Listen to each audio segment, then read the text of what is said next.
Hello, everybody, and welcome back to Yorkshire Railway, and welcome back to another model railway review. Today is going to be a bit of an interesting one.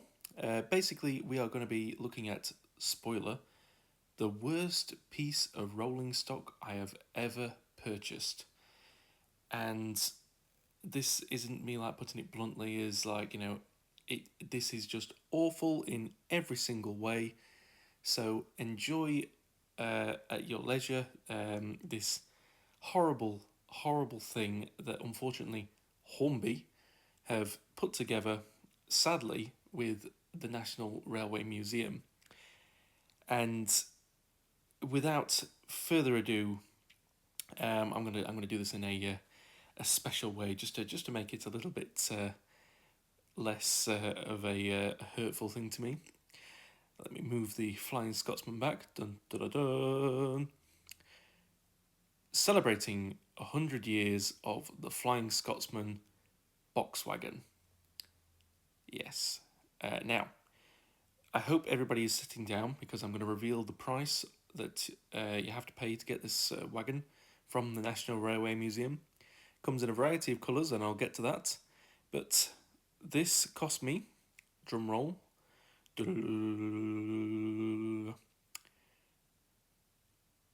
yep, you are reading that correctly. £25 for R60173 Flying Scotsman 100 Years Wagon NRM Special. Now, they come in blue or black, or that's what was available when I went. But yeah, £25. So I have got high expectations for this.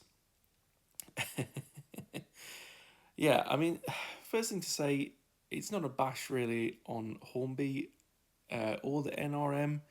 I just think, yeah, obviously, 100 years of the Flying Scotsman, they could have produced something maybe a little bit better. A special coach, but they've gone for a box wagon, which I'm not going to begrudge them. But I will say the packaging looks lovely. I certainly like these special packagings, and I wish that is something that Hornby, Bachmann, anybody really would do more of. A little bit like how a Scale do for their special locomotives. But let's get it out the box without damaging it, because that's the only good thing we've got really is the box. And I do have to say, I do think the back white piece of paper in the Hornby boxes, the box card, definitely makes it a little bit harder to get out. So yeah, I wish there was a bit of an easy way. But here we go. Block of ice packaging. And oh,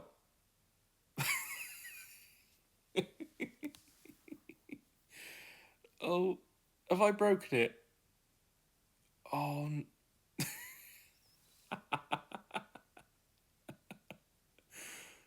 oh right, there's a bit of film on here. Um,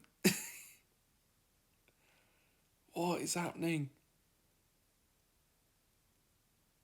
I swear it said like Volkswagen when I purchased it, but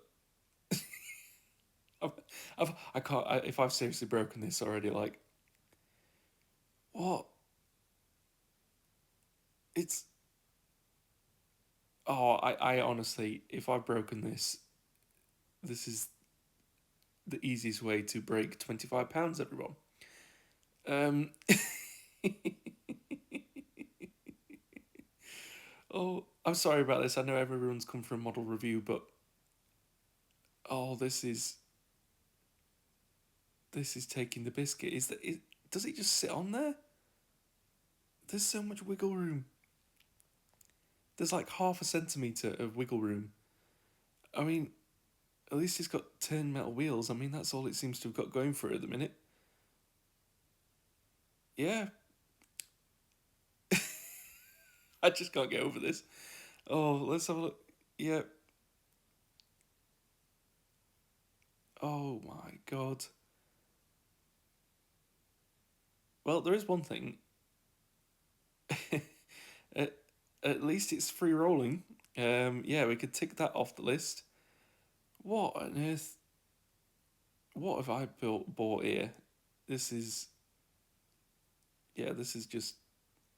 I'm actually speechless.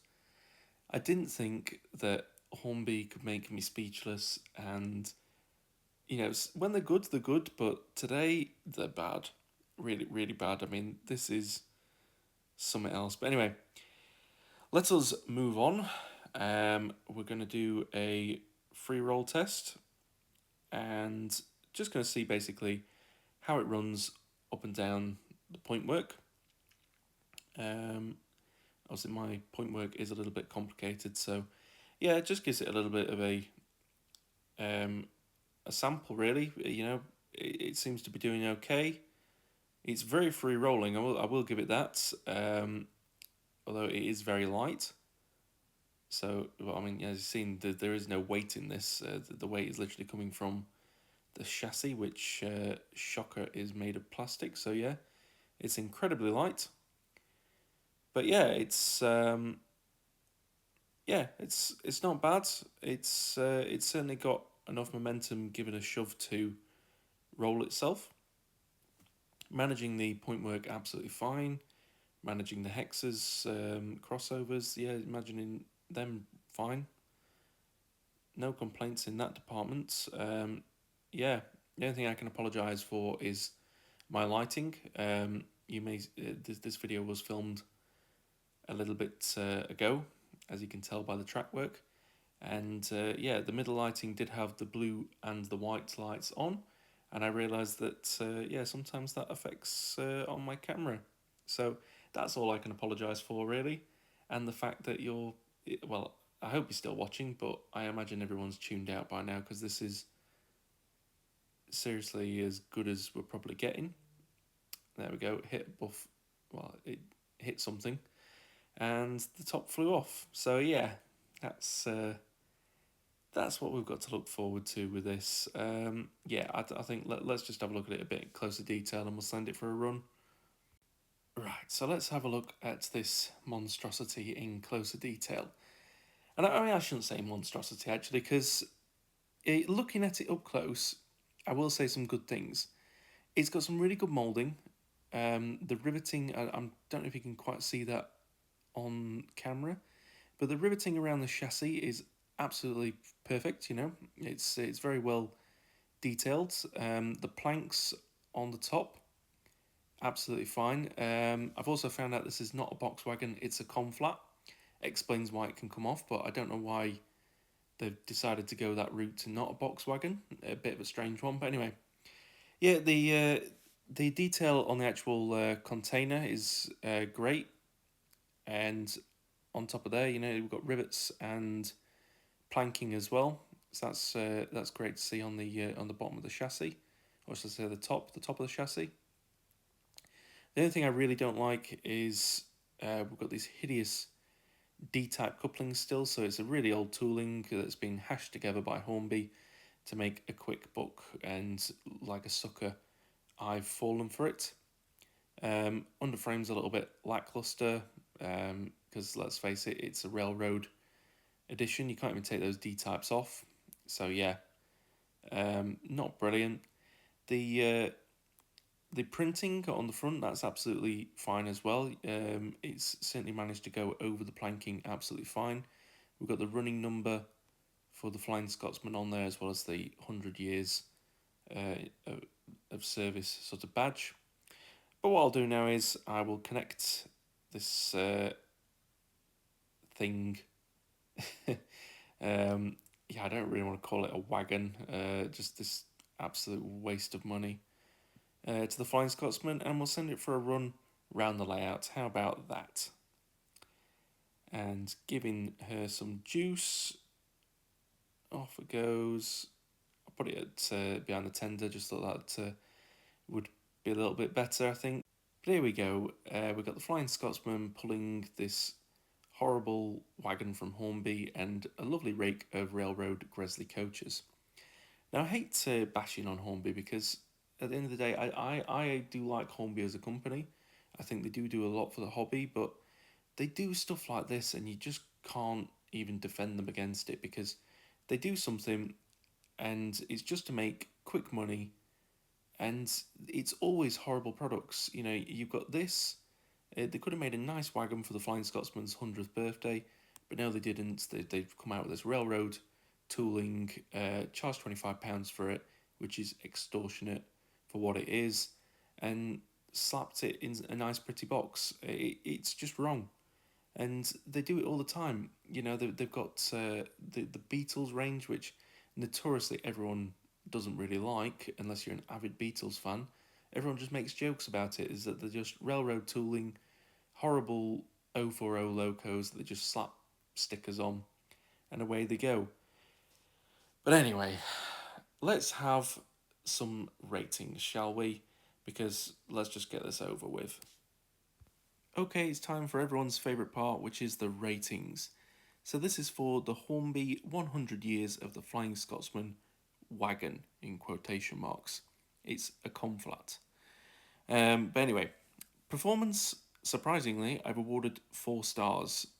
Through my testing, I couldn't really fault it. It performed absolutely perfectly on point work and a little bit of uneven track. The only instance it did happen was it did snag on when I pushed it a little bit too hard, and that caused the container to fall off. Hence why it hasn't really awarded 5 stars. I mean, yeah, it was me pushing it, but certainly at a higher speed, you might come into a bit of issues with it being quite light. So that's the main reason, really, I've awarded it 4 stars and not 5 stars. This is where we get to a little bit more of a disappointing thing, which is the detail, which I've awarded 1 stars. Yay. So I've awarded it 1 stars purely on the basis is detail wise it's lacking a lot. Certainly the rivets are very nice. The planking on the container is quite nicely picked out as well in the moulding. Certainly in, you know, the bolts and everything like that, but they're not separately coloured or anything like that. They're just all one colour of, I presume, the plastic that is being moulded in, which is blue. So yeah, 1 stars on that.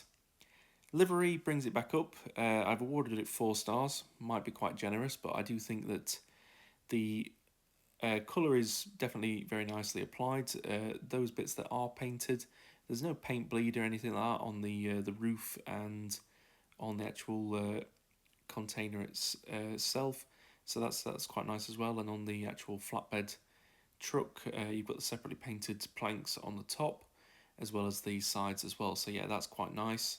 And the sticker has been quite nicely applied as well as the running number.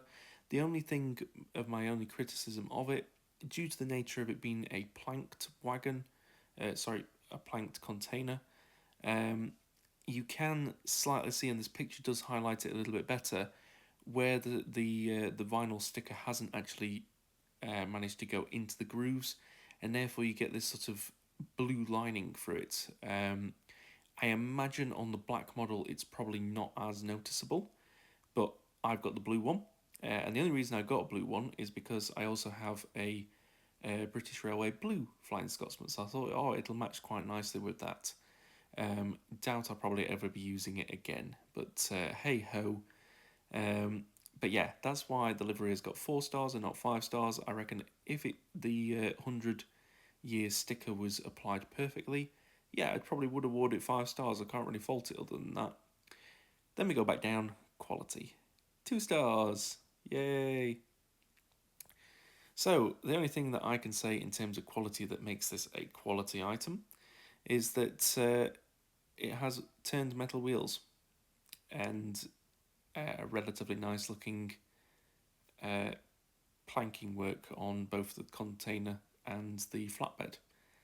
That is basically it. Yeah, other than that, it's very lacking in separately fitted details for the price. It's lacking in underframe detail, tension lock D-type couplings that are huge and bolted to the chassis as well. So old outdated couplings, not an NRM pocket that could have easily been fitted. And we've got plastic buffers as well. So yeah, quality wise, absolutely terrible. And then we go to value, 0 stars. Now this may seem harsh, but I've awarded it 0 stars purely on the basis that I have got better performing wagons and better detailed wagons for the same asking price of what this wagon has cost. To put some out there, the MFA wagon from Bachmann, that cost me £25. The HIA Dapple wagons, the Freightliner ones that I have, they also cost me £25. The Bogey box fans, that's a twin pack, that costs £50. But granted, each wagon in that is £25, and they are full of separately fitted detail, metal components, and great liveries. And it just can't be ignored the fact that Hornby does this. Now, like I said before, I am quite a supporter of Hornby, and I believe there is a place for the railroad range if it's marketed correctly. If it's put out there that it's a railroad range and you match the railroad range with railroad prices, absolutely fine. I have no issue with that. But that would also mean that I would probably not buy a lot of the stuff that I have bought, purely on the basis is that I know it's a railroad item, and I prefer something a little bit more detailed now that I've become a bit more of a serious modeler compared to back when I was a kid. You know, I'd certainly say, you know, if your child, grandchild, or anything like that likes the Flying Scotsman in any way, certainly this wagon will be an absolute fantastic birthday present, Christmas present, anything like that. It'd be an absolute fantastic addition to their layout. I'm sure they'll have great fun parading it around their little layout. But for a serious collector, I just don't think £25 is a justified asking price. And my other thing is that Dapple make a box fan. They've just updated it as well with NEM pockets, as seen on Sam's trains. They are a little over £10. Yeah, so you're close to a £10 mark for basically the same item of what I have here. Granted, it's a different company, but if Dapple can make their box fans, I think they're about sort of anywhere between £11 and £13 at the retailers. Why is this £10 more for something that is arguably the same quality? Granted, obviously the couplings are different, but it is basically the same quality. It's made to be cheap and affordable, so you can get lots of them. But this is cheap, but not affordable. It is affordable, but at the same time, it's a rip-off. So, yeah, I do have to ask Hornby, if you thought it was a good idea, why didn't you just make this, which you have done, really cheap? You could have easily charged £15, and that still would have been a little bit more asking, but I would have got it, you know? I would have thought, oh, £15, it's a little novelty thing, but, you know, I'll have it. £25, I think I just had like rose tinted glasses when I was buying this, to be honest. As I bought this the day after my birthday, my girlfriend took me to the National Railway Museum in York. We had a day out there, and she said, oh, I'll get you a few extra birthday gifts if you want. What would you like? I picked up some artwork to put up in the shed, and I picked this up. I thought, yeah, I'm not going to go for a locomotive. So they do sell locomotives there. I wasn't going to go for one because I decided that I wanted the ScotRail HST. And due to the expense, said, well, you can either use this allotted spending money now, or you can save it and I'll keep it to add to something else if you want that for Christmas. And that's what I decided. But I did get this. And to be honest, for the price, I could have got another Mark III coach as well, looking back, because I paid £25 for them. So yeah, I feel a fool. Somebody send help, because yeah, this is just absolutely horrific. And this video is dragging on, so I'm going to come to a wrap-up conclusion. And that is, I honestly can say, do not buy this wagon. It's a rip-off. But if you are an avid lover of the Flying Scotsman, or you have a child or grandchild that is, great gift, or, you know, just an addition to the layout as a little bit of a novelty. But be aware, it's not worth the money. That's all I will say. But anyway, thank you for watching, everybody, if you are still here. And I promise we will be getting to some more serious models later on. I have another one coming up soon. And apologies as well that there has been a bit of a delay in getting this video out. I've been incredibly busy doing stuff in the shed, so yeah, that is why it's taken a couple of weeks longer than it should have to get this video out. But I do really appreciate your support and patience in that, and if you've enjoyed this video, hit the thumbs up, as well as drop a comment. I'd love to know who else has one of these wagons, and do you feel the same as I do, or do you love it? And if you do, just give me the reason why. That'd be great to know as well. And if you haven't already, hit the subscribe button if you enjoy model railway reviews. We've got the layout build, I've got my how-to tutorials, and there'll be a few more stuff in the pipeline as well. So yeah, if that sounds interesting to you, hit that subscribe button. It massively helps me out and supports the channel, as well as you'll be able to get notified when I upload new videos. But anyway, that is everything from me today, guys. I hope you've enjoyed this one. Take care, and I will catch you in the next video. See you later, everyone.